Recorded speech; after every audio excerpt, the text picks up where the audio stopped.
Hello and welcome.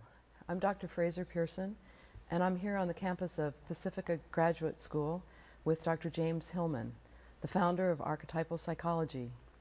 Dr. Hillman is internationally known as the champion of psyche, the soul of psychology.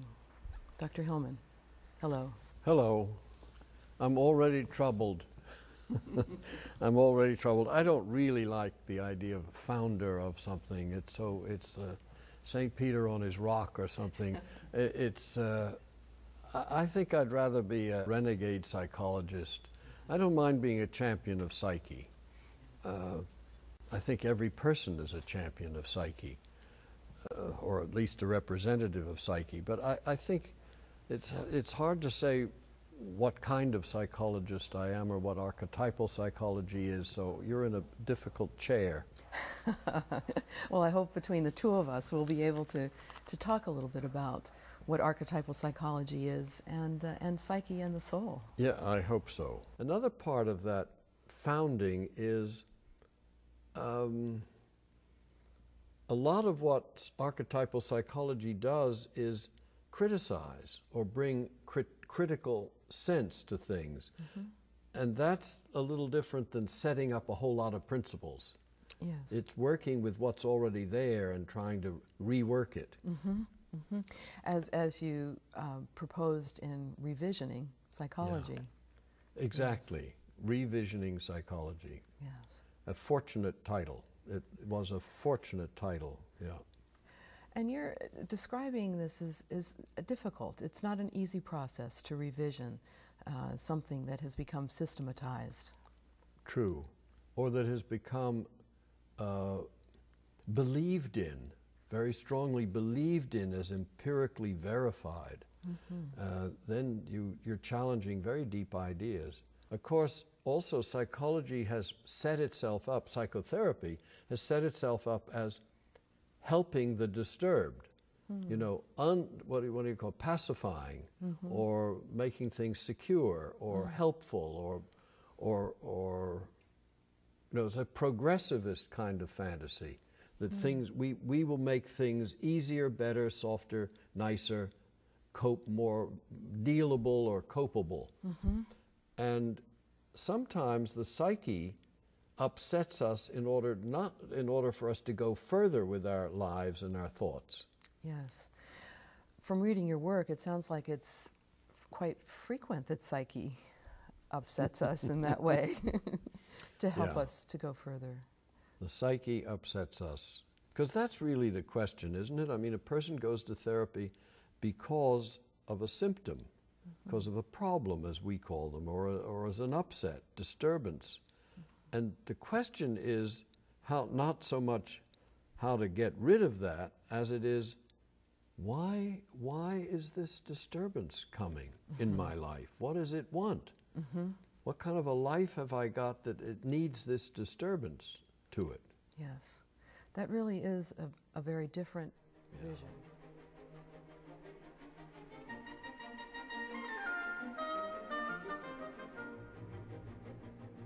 But I'm wondering, how shall we start our conversation today? Where are we? Where are we? I mean, we should start with what they call the here and now. Mm-hmm. Where are we now? What's psychology worth now? Look at the world. Look at the USA. Look at all the people who've taken psychology courses, and look at the lack of psychology in our government, in our attitudes.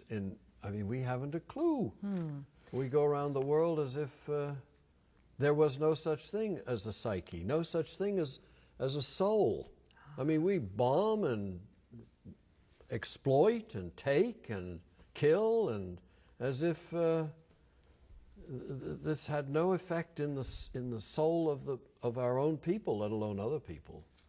Yeah. If you ask me, as you did when we were talking earlier, what's on my mind, I'm worried about the soul of our own country from the effects of what we do. That certainly is on my mind. And when you talk about the soul of our country and our soul, tell me what you mean by that. Well, I think I mean what people say when they've heard soul music, or when they have eaten soul food, or when they address each other as soul brother, soul sister, or their partner is their soul mate. They know what they're talking about. The curious thing is, when you try to take what they're talking about, what they sense we're talking about, and translate it into psychology, you lose it. Yeah. You don't know what it is, because you can't define it in rational terms, in the usual, not rational, but conceptual terms, you know, making a nice, clean idea of it. It's not a clean idea. It's experience. It's something that has to do with the depth of you. It has to do with something that matters. It has to do with something to do with love, with connection. It's something to do with risk and death. So those are all involved in that.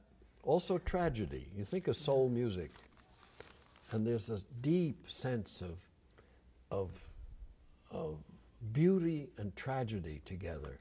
That's all to do with soul. So psychology as a discipline seems to miss that.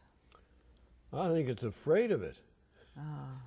I think it invents boxes, diagnoses, tests, statistics, graphs, rules, laws to keep it away. So I'm a little tough on psychology, but not on soul. And yet psychology, the word psyche, soul is the English word for the Greek word psyche. And psychology should mean logos, the study of the psyche, the study of the soul. But I don't think psychology is the study of the soul as universities present it.